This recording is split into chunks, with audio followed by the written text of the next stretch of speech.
Hi, my name is Gregorio Cantu, My name is Joshua Herrera. My name is Brandon De La Rosa.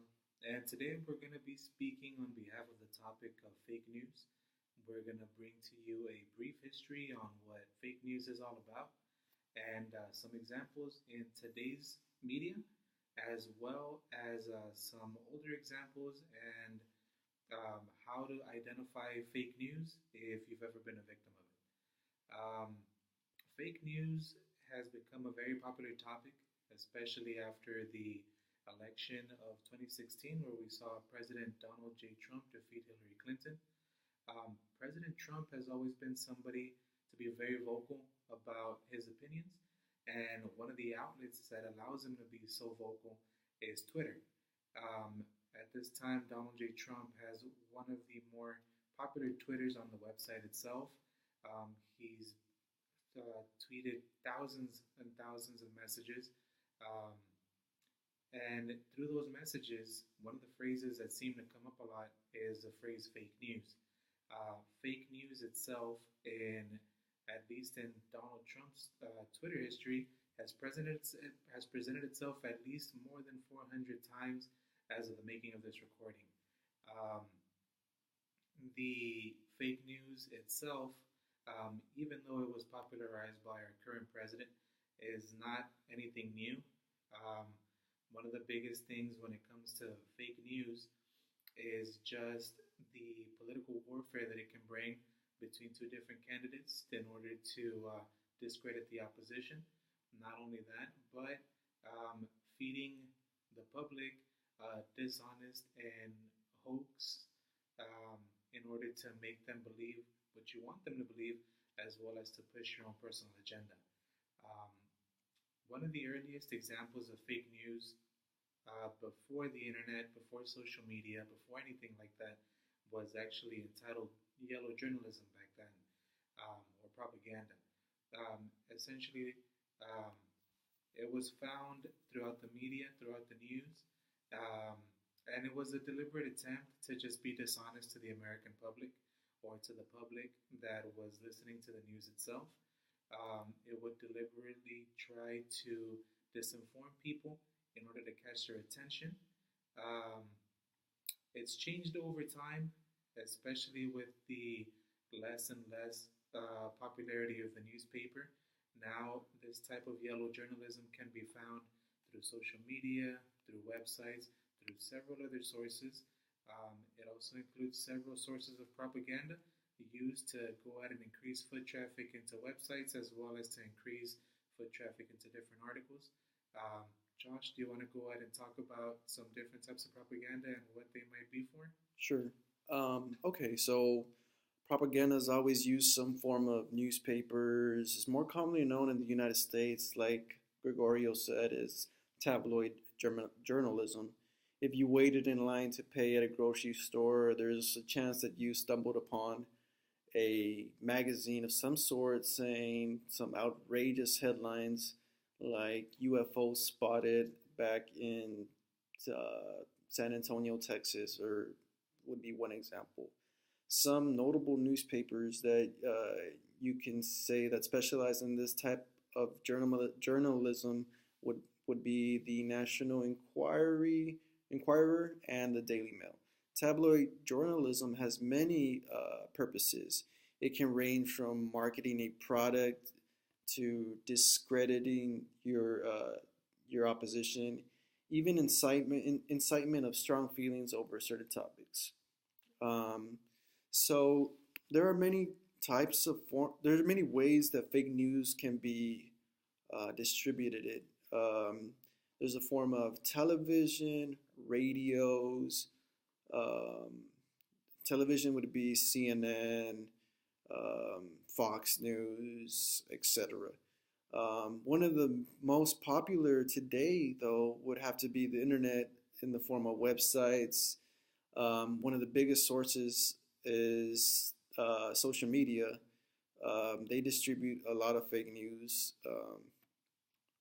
especially today, since today our generation really actually depends on social media. There's a lot of businesses that depend on social media marketing. Um, there's educations to learn social media. There's courses so that you can learn social media marketing. So basically, like every generation really today is dependent on sites such as Facebook, Twitter, BuzzFeed.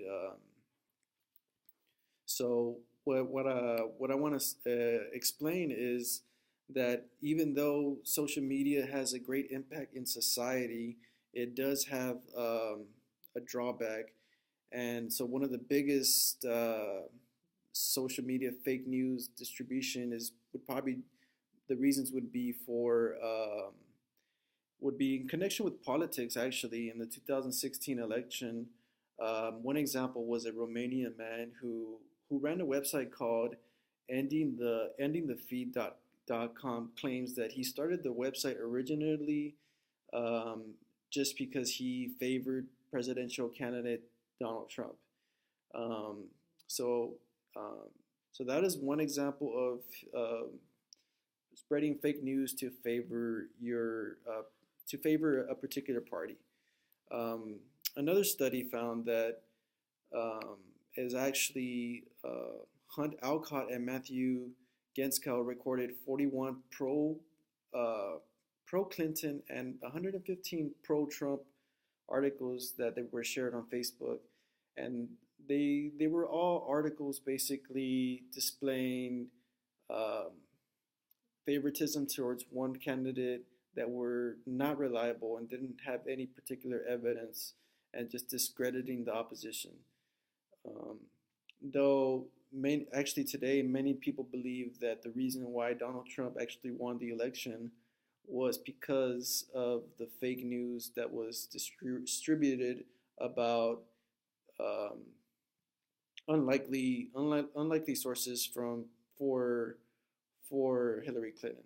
So today, that's why a lot of people do think that Donald Trump won the presidency, though there's not sufficient evidence to confirm that. It does obviously seem like a reasonable reason why some people that are biased towards Donald Trump would vote for him. I will let Brandon talk a little bit more about some other forms of fake news. Okay, like my teammates explained, how our current generation, or even the past generations that are currently living, they have evolved as technology has evolved. We have turned to news more to going to our social media platforms such as Facebook and Twitter. And since we don't really watch TV or go buy newspapers like they used to back in the day, now we can see the news as soon as we wake up and just get on our phones and look at the news. But what we don't know is that if the news is actual facts or just made up lies in order to gain traffic to the website. And what's big on these social media platforms is that more people can read it. It turns from millions and millions of people as you can just hit a share button or a retweet on Twitter, and people will see it and they'll believe it, even though it's not real. It's probably a made up lie, and like he said, it affected how society makes decisions nowadays, such as the 2016 election. And to this day, you probably go on TV and turn CNN. Well, when you see President Trump on the headline, something slandering him or something, you turn to Fox News and you'll see slandering on Republicans, as it's yellow. It has taken the way yellow journalism started as an unethical manner of propaganda. They took it to a whole other level and just making up lies in order to gain profit or gain a higher position in a political seat.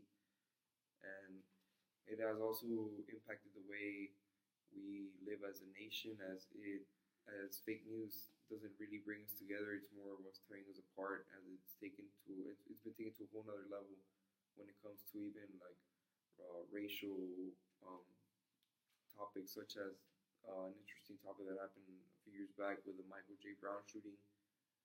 He was an African American man that, according to news reports, he was slain by a police officer as he had his hands up, and they even started this whole march and a whole movement, everybody marching down an avenue with their hands up, in support of the man, but in reality, the evidence showed that he charged the officer, trying to hurt the officer, or even try to murder the officer, and the officer had to do what he had to do in order to survive. And that's one example of fake news. And then we also have another example of fake news regarding troops. And I don't know if Josh wants to go ahead and explain more on that. Well, actually, I would let Gregorio talk about more about his example of the World War II or World War One, I believe. I'm sorry. An earlier example, when it comes to the World War One issues, was during the First World War, when Germany had propaganda against the Jewish community.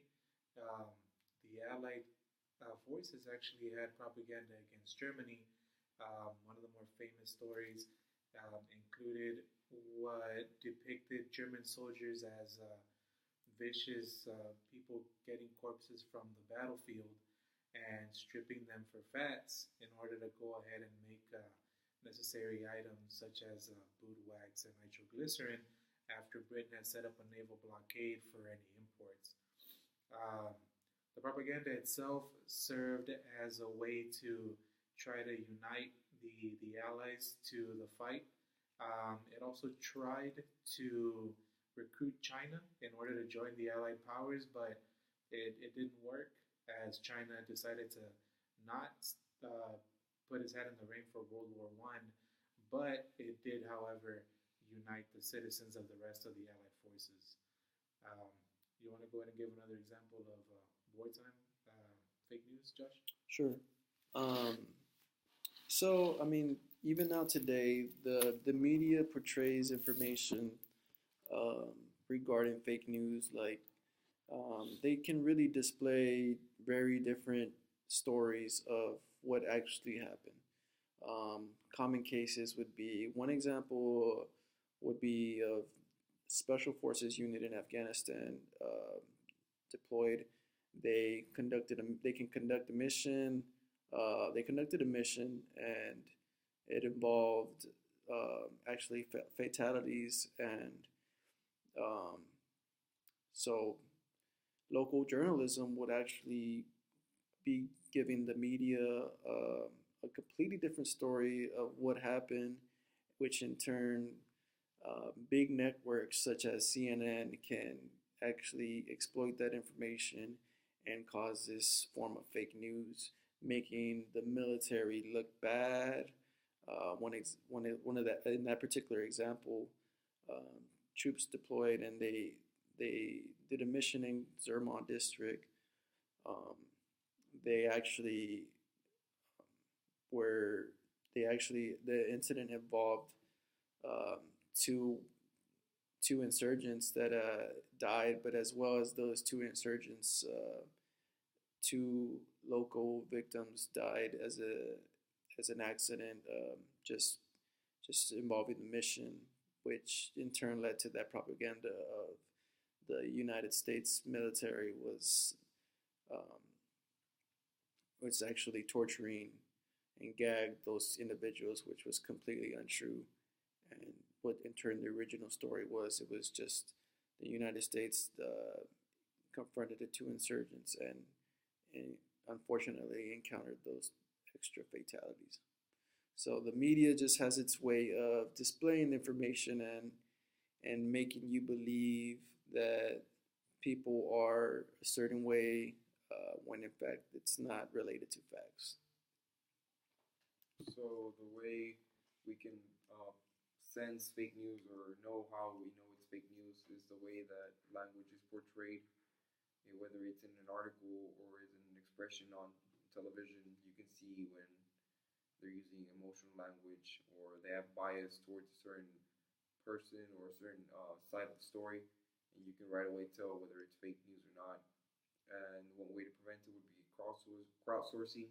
And with crowdsourcing, we would eliminate all these platforms or websites that we know are developing fake news. And if we are able to be successful, we can make better decisions as a country or as even as the world in general. We'll be able to make better decisions. And that's all we have for today. So thank you for your time.